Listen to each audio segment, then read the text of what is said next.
સંધાન all Gujarat integrated classroom. સેટેલાઇટના માધ્યમથી જોડતી કડી એટલે સંધાન.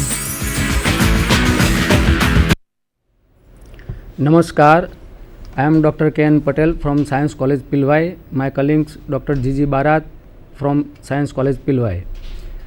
આજે આપણે F5 BSc semester 1 TY BSc કેમેસ્ટ્રીની અંદર કેન્દ્રાનુરાગી વિસ્થાપન પ્રક્રિયાઓ જે આપણે ભણાવીએ છીએ તેના વિશે થોડીક ચર્ચાઓ કરીશું. તો પહેલાં કેન્દ્રાનુરાગી વિસ્થાપન પ્રક્રિયાઓ.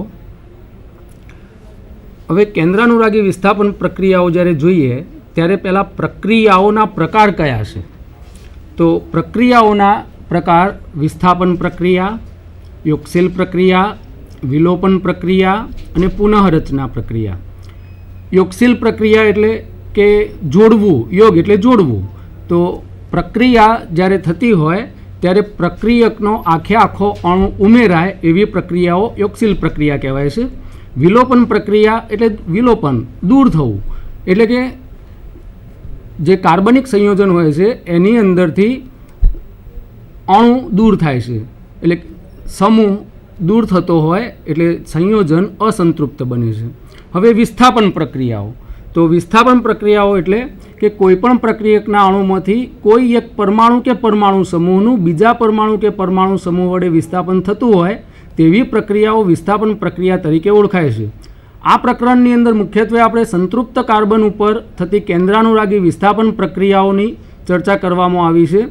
અને આવી વિસ્થાપન પ્રક્રિયાઓમાં કાર્બન સાથેના બંધનું અસમ વિભાજન થાય છે. વિભાજન આમે સમ વિભાજન અને અસમ વિભાજન, પરંતુ જ્યારે વિસ્થાપન પ્રક્રિયા થતી હોય ત્યારે હંમેશા અસમ વિભાજન જ થતું હોય છે. દાખલા તરીકે સબસ્ટ્રેટ લીધો હોય, RX એ સબસ્ટ્રેટ છે, Y એ પ્રક્રિયક છે, તો પ્રક્રિયક જોડાય છે અને સબસ્ટ્રેટ બંધના ઇલેક્ટ્રોન લઈને દૂર થાય છે. દાખલા તરીકે અહીં X + Al જે પ્રક્રિયા આપેલી છે એની અંદર X વિસ્થાપિત થતો સમૂહ છે જે જોડાય છે, જે વધુ ક્રિયાશીલ રીતે ભાગ ભજવે છે, જ્યારે ઓછો ક્રિયાશીલ પદાર્થ Al સબસ્ટ્રેટ તરીકે ઓળખાય છે અને L નિવૃત્ત થતો સમૂહ છે એ પોતાના બંધના ઇલેક્ટ્રોન લઈને દૂર થાય છે. દાખલા તરીકે વિસ્થાપન થતો X કોઈપણ સમૂહ હોય, સબસ્ટ્રેટ તરીકે A અને L કોઈપણ સમૂહ દૂર થતો છે. એ જ પ્રમાણે જો ન્યુક્લિયોફાઇલ્સ કેન્દ્રાનુરાગી સમૂહ હોય તો કેન્દ્રાનુરાગી દૂર થાય છે. ઇલેક્ટ્રોન અનુરાગી હોય તો L જે દૂર થાય છે એ ઇલેક્ટ્રોન અનુરાગી તરીકે દૂર થાય છે, અને મુક્ત મૂલક હોય તો L મુક્ત મૂલક તરીકે દૂર થાય છે. મોટાભાગની અકાર્બનિક પ્રક્રિયાઓ આયનો વચ્ચે થતી હોવાથી વીજભાર આકર્ષણ બળને લીધે આયનો વચ્ચેની અથડામણો ખૂબ જ ઝડપી હોય છે. એના ઉપરાંત પ્રક્રિયા દરમિયાન આયનોના ખાસ અભિસ્થાનની આવશ્યકતા નહીં હોવાથી આવી આયનીય પ્રક્રિયાઓની ઉત્તેજિતતાની શક્તિ નહિવત હોય છે. આથી આવી આયનીય પ્રક્રિયાઓ ખૂબ જ ઝડપી હોય છે અને સંતુલન નિયંત્રિત હોય છે. એટલે આયનીય પ્રક્રિયાઓ ખૂબ ઝડપી હોય છે, જ્યારે કાર્બનિક વિસ્થાપન પ્રક્રિયાઓ એટલે જે કાર્બનિક સંયોજનો બને છે એની અંદર મોટે ભાગે સહસંયોજક બંધ હોય છે. એની અંદર ભાગ લેતા અણુઓમાં ધ્રુવીય બંધ પણ હોય છે. તેમ છતાં અણુ વચ્ચે થતું આકર્ષણ પ્રમાણમાં ઓછું હોય છે. આમ કુલ અથડામણમાંથી અમુક જ રીતે અભિસ્થાન પામેલા અણુઓની અથડામણો જ પ્રક્રિયામાં પરિણમે છે, અને આવી પ્રક્રિયાઓમાં ઊંચી ઉત્તેજિતતાની શક્તિની જરૂર પડે છે. એના ઉપરથી આપણે એવું કહી શકીએ કે કાર્બનિક ધ્રુવીય અણુઓ વચ્ચે જ્યારે પ્રક્રિયાઓ થતી હોય તો પ્રક્રિયાઓનો વેગ આયનીય પ્રક્રિયાના વેગની સરખામણીમાં ખૂબ જ ઓછા હોય છે. આમ કાર્બનિક વિસ્થાપન પ્રક્રિયાઓનું નિયંત્રણ પ્રક્રિયા વેગથી થાય છે, એટલે કે આ પ્રક્રિયાઓ વેગ નિયંત્રિત પ્રક્રિયાઓ તરીકે ઓળખાય છે. વેગ નિયંત્રિત કાર્બનિક પ્રક્રિયાઓમાં ભાગ લેતા પ્રક્રિયકોનું નીચે પ્રમાણે વર્ગીકરણ કરવામાં આવે છે અને એ આપણે જોઈ શકીશું. હવે પ્રક્રિયકો. તો પ્રક્રિયકો આમ 3 પ્રકાર છે: ઇલેક્ટ્રોન અનુરાગી પ્રક્રિયકો, કેન્દ્રાનુરાગી પ્રક્રિયકો અને મુક્તમૂલક પ્રક્રિયકો. ઇલેક્ટ્રોન અનુરાગી પ્રક્રિયકો એટલે કે જે પ્રક્રિયક કાર્બનિક પદાર્થમાં રહેલા કાર્બન પાસેથી ઇલેક્ટ્રોન યુગ્મ સ્વીકાર કરી બંધ બનાવે તેને ઇલેક્ટ્રોન અનુરાગી પ્રક્રિયક તરીકે ઓળખવામાં આવે છે. એટલે કે એને ઇલેક્ટ્રોન પ્રત્યે અનુરાગ છે, કે જ્યાંથી ઇલેક્ટ્રોન મળે ત્યાંથી ઇલેક્ટ્રોન મેળવવા તત્પર હોય છે એવા પ્રક્રિયકો. દાખલા તરીકે ધન આયનો અધૂરો અષ્ટક ધરાવતા પરમાણુ હોય તેવા પદાર્થોને ઇલેક્ટ્રોન અનુરાગી પ્રક્રિયકો તરીકે ગણવામાં આવે છે. દાખલા તરીકે H+ છે, H3O+, જે અધૂરો અષ્ટક ધરાવતા, દાખલા તરીકે BF3, AlCl3, ZnCl2 વગેરે, આ બધા ઇલેક્ટ્રોન અનુરાગી પ્રક્રિયકો છે.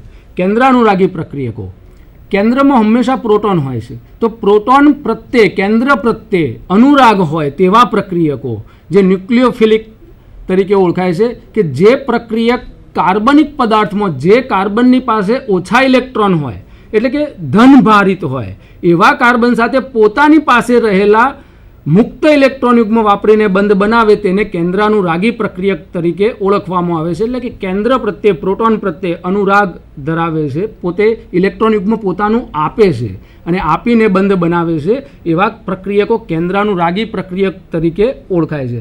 સામાન્ય રીતે બધા જ ઋણ આયનો મુક્ત ઇલેક્ટ્રોન યુગ્મ ધરાવતા પરમાણુવાળા પદાર્થો, એટલે કે લુઈસ બેઇઝ પ્રકારના અને વધુ પ્રમાણમાં ધ્રુવીય બંધ ધરાવતા પદાર્થોનો કેન્દ્રાનુરાગી પ્રક્રિયકોમાં સમાવેશ કરવામાં આવે છે. દાખલા તરીકે OH-, RO-, RS-, હેલાઇડ આયનો, cyanide, oxygen, nitrogen, sulphur, LiAlS4 વગેરે, આ બધા કેન્દ્રાનુરાગી પ્રક્રિયકો છે. બીજું કે પ્રક્રિયકો અને કઈ પ્રોડક્ટ મળશે એ સામે આપણે બતાવેલું છે. હવે આપણે સંતૃપ્ત કાર્બન ઉપર થતી કેન્દ્રાનુરાગી વિસ્થાપન પ્રક્રિયાનો વિસ્તૃત રીતે આપણે અભ્યાસ કરીશું. હવે સંતૃપ્ત કાર્બન ઉપર થતી કેન્દ્રાનુરાગી વિસ્થાપન પ્રક્રિયાઓ, જે મોટાભાગની કાર્બનિક પ્રક્રિયાઓ સંતૃપ્ત કાર્બન ઉપર બેઇઝ વિસ્થાપન પ્રકારની હોય છે, જેમાં કેન્દ્રાનુરાગી પ્રક્રિયક સબસ્ટ્રેટના કાર્બન ઉપર આક્રમણ કરે છે, જેથી નિવૃત્ત થતો સમૂહ બંધના ઇલેક્ટ્રોન યુગ્મ લઈને દૂર થાય છે.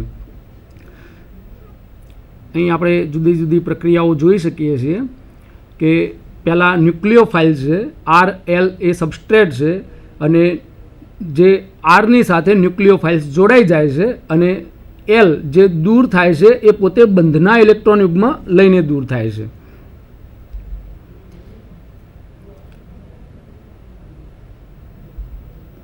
હવે આલ્કાઇલ હેલાઇડની મોટાભાગની વિસ્થાપન પ્રક્રિયાઓ કેન્દ્રાનુરાગી વિસ્થાપન પ્રકારની છે, કે જેમાં હેલાઇડ આયન જેવો અતિશય નિર્બળ બેઇઝ જે હોય છે એ વિવિધ પ્રબળ બેઇઝ વડે વિસ્થાપન શક્ય બને છે. આથી બેઇઝ વિસ્થાપન પ્રક્રિયાઓ ઘણી જ ધીમી અને વેગ નિયંત્રિત હોય છે અને કેન્દ્રાનુરાગી વિસ્થાપન પ્રક્રિયાઓ તરીકે ઓળખાય છે. હવે અહીં એક શબ્દ વાપરેલો છે કે અતિશય નિર્બળ બેઇઝનું વિવિધ પ્રબળ બેઇઝ વડે વિસ્થાપન થાય છે. એટલે કે એ કેવી રીતે થાય છે?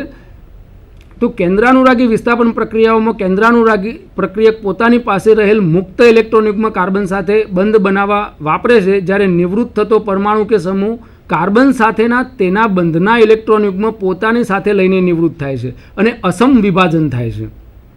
આથી એવું તારણ કાઢી શકાય કે કેન્દ્રાનુરાગી વિસ્થાપન પ્રક્રિયા શક્ય બનાવવા માટે નિવૃત્ત થતા નિર્બળ બેઇઝની સરખામણીમાં કેન્દ્રાનુરાગી પ્રક્રિયક વધુ પ્રબળ બેઇઝ હોવો જરૂરી છે. આમ જેથી નિવૃત્ત થતો સમૂહ એની બેઝિકતા ઓછી તેમ સહેલાઈથી દૂર થઈ શકે છે. કારણ કે જો નિવૃત્ત થતો સમૂહ સહેલાઈથી દૂર થાય નહીં તો કેન્દ્રાનુરાગી વિસ્થાપન પ્રક્રિયા થઈ શકે નહીં. હેલાઇડ, સલ્ફેટ, એરાઇલ સલ્ફેટ તેમજ આલ્કાઇલ કે એરાઇલ સલ્ફોનેટ નિર્બળ બેઇઝ ઘણા જ ક્રિયાશીલ નિવૃત્ત થતા સમૂહ તરીકે પુરવાર થયા છે.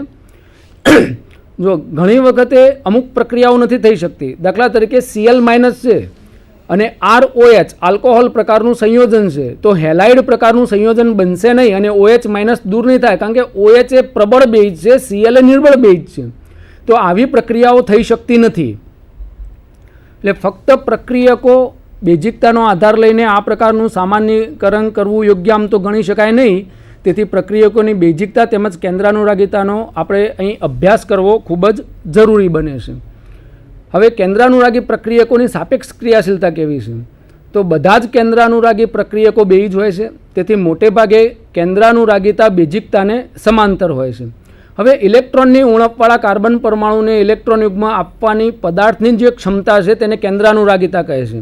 જ્યારે પ્રક્રિયક હોય એની પ્રોટોનને ઇલેક્ટ્રોન આપવાની ક્ષમતાને બેઝિકતા કહે છે. આથી કેન્દ્રાનુરાગીતા અને બેઝિકતા સમાંતર ના હોઈ શકે. જો કે પ્રબળ બેઇઝ પ્રબળ કેન્દ્રાનુરાગી હોવો જોઈએ, છતાં કેટલાક નિર્બળ બેઇઝ પ્રબળ કેન્દ્રાનુરાગી પ્રક્રિયકો તરીકે પણ જાણીતા છે. એ જ રીતે તટસ્થ અણુ કરતાં તેના ઋણ આયન વધુ પ્રબળ કેન્દ્રાનુરાગી હોય છે. દાખલા તરીકે H2O એ તટસ્થ છે, એના કરતાં OH માઇનસ આયન અને ઇથેનોલ છે એના કરતાં ઇથોક્સાઇડ આયન વધુ પ્રબળ કેન્દ્રાનુરાગી પ્રક્રિયકો છે. સહેલાઈથી ધ્રુવીભવન થઈ શકે તેવા આયનોમાં અંત્યકક્ષાના ઇલેક્ટ્રોન વાદળ સહેલાઈથી વિકૃત થઈ શકે છે. આ કારણને લીધે હેલાઇડ આયનોની કેન્દ્રાનુરાગિતા અને બેઝિકતાનો ક્રમ ઉલટો હોય છે. દાખલા તરીકે કેન્દ્રાનુરાગિતા તો આયોડિન, બ્રોમિન, ક્લોરિન, ફ્લોરિન છે, પણ બેઝિકતાની અંદર ફ્લોરિન વધુ બેઝિક છે. તો ફ્લોરિન, ક્લોરિન, બ્રોમિન, આયોડિન થાય છે. તે જ પ્રમાણે OH માઇનસની સરખામણીમાં SH માઇનસ આયન વધુ કેન્દ્રાનુરાગી છે.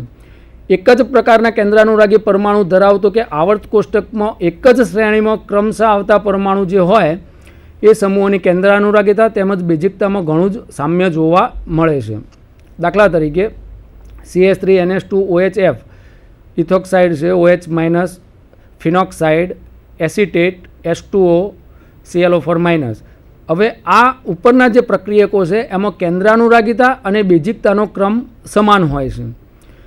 બેઝિકતા અને કેન્દ્રાનુરાગિતાનો સ્પષ્ટ ભેદ જો સમજવો હોય તો આપણે એક પ્રક્રિયા જોઈએ કે મિથાઇલ બ્રોમાઇડની આયોડાઇડ આયન અને ઇથોક્સાઇડ આયન સાથે જો સ્પર્ધાત્મક પ્રક્રિયા કરીએ અને એનો અભ્યાસ કરીએ તો સૌપ્રથમ આ પ્રક્રિયાની અંદર મિથાઇલ બ્રોમાઇડ જે છે એ ઇથોક્સાઇડ સાથે ઇથર સંયોજન આપે છે અને બ્રોમિન દૂર થાય છે. પરંતુ મિથાઇલ બ્રોમાઇડ જો આયોડાઇડ સાથે પ્રક્રિયા કરશે તો સૌપ્રથમ મિથાઇલ આયોડાઇડ બને છે અને છેવટે નિપજ તો આપણને, કારણ કે સોડિયમ ઇથોક્સાઇડની હાજરીથી આપણને નિપજ તો ઇથર રૂપે જ મળે છે.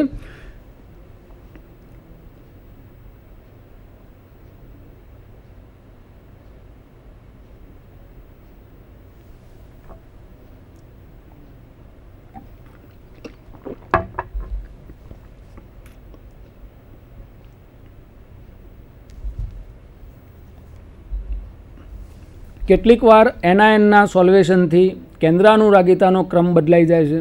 દાખલા તરીકે ડાયમિથાઇલ ફોર્મામાઇડ જેવા દ્રાવક હોય તો એવા દ્રાવકની હાજરીની અંદર હેલાઇડ આયનોની કેન્દ્રાનુરાગિતાનો ક્રમ ઉલટો થઈ જાય છે, એટલે ક્લોરિન, બ્રોમિન, આયોડિન પ્રમાણે થાય છે.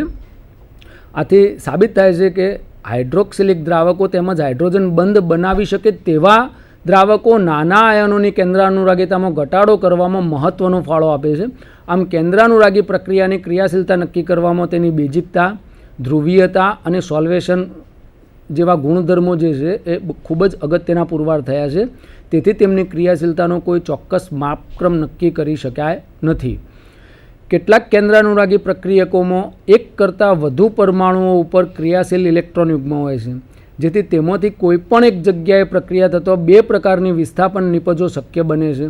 આવા પ્રક્રિયકોને એમ્બિડન્ટ ન્યુક્લિયોફાઇલ કહે છે. દાખલા તરીકે નાઇટ્રોજન હોય, ઓક્સિજન હોય, જુદા જુદા વિદ્યુત ઋણ પરમાણુઓ જો એક જ અણુ બનાવતા હોય, એક જ પ્રક્રિયક હોય તો એની અંદર જુદી જુદી નિપજો આપણને મળતી હોય છે. હવે કેન્દ્રાનુરાગી વિસ્થાપન પ્રક્રિયાના પ્રકારો જોઈએ તો કેન્દ્રાનુરાગી વિસ્થાપન પ્રક્રિયાઓમાં પ્રક્રિયક અને નિવૃત્ત થતા સમૂહોના સામાન્ય ગુણધર્મો સમાન હોય છે. તે ઋણ આયન હોય કે તટસ્થ હોય, પણ તેમાં એક મુક્ત ઇલેક્ટ્રોન યુગ્મ તો હોય જ છે. આથી આવી પ્રક્રિયાઓ નીચે પ્રમાણે 4 પ્રકારમાં વહેંચી શકાય છે.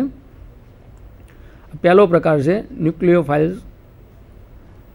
સબસ્ટ્રેટ નિવૃત્ત થતો સમૂહ મળે છે. એટલે આ 4 પ્રકારની જે પ્રક્રિયાઓ થાય છે આ એના ઉદાહરણ પણ નીચે આપેલા છે.